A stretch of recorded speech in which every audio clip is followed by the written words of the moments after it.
So we start off with our stove, and this stove is the same on all sides there. So we have 6 burners.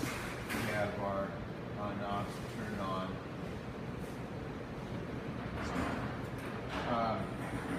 Probably a couple things that you want to know.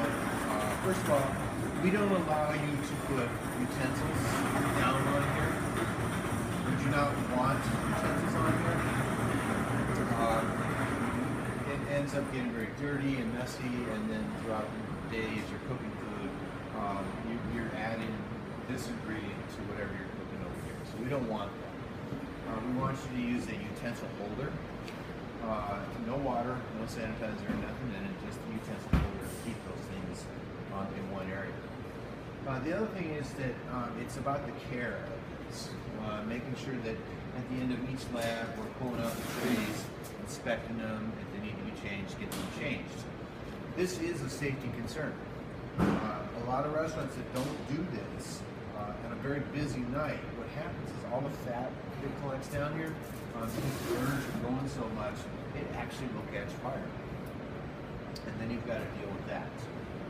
So it's better to operate in a clean stove and not have that problem. The other problem is that if we're not taking care of the stove and we're not cleaning it as we should each time, the ports and the jets here get clogged up. So then what ends up happening is you have this stove where, okay, the person that works at the station every day knows that, well, this burner never gets hot enough, so I'm always working on this burner over here, when they should be the same.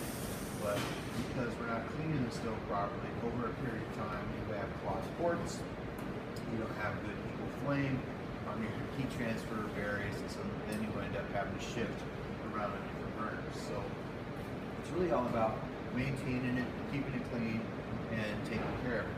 You don't necessarily need to run the big plates through the dish machine as much as to, at the end of the day, make sure that we clean up any messes that we've created there with some good hot soapy water. Wipe it down. If we have them wet, we can take a little bit of oil and rub it down a little bit with that so we don't get rust. But it's just about maintaining it. That's the biggest thing. Attached to it is an oven. The oven turns on with the cross on here, turn it to on, and then set your temperature. And this is a convection oven. So as a convection oven, you can turn it on to cook right here. You've got the temperature set right there. And then you get the fan kick on, you're good to go. We're going to leave this one on so while Chris has it up for a good lunch.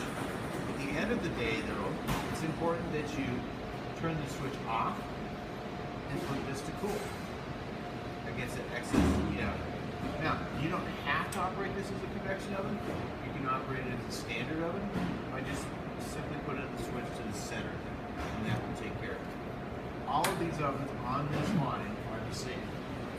And so, depending on what you want to cook in there, might depend on whether you want to use convection or not. Okay. The top shelf in this area, we don't want to stack a lot of pans up there. The whole purpose of this system, this line, is so that you can make eye contact and communicate with the person working across from you. If you have all these pans here, you're going to be peeking underneath there to see what's going on. The idea is to keep a minimal amount if you have to put anything in there, and to use some of this counter space here. Pull the pans back, shut your heat off, control your heat, manage it that way. It really is an art to work a saute station.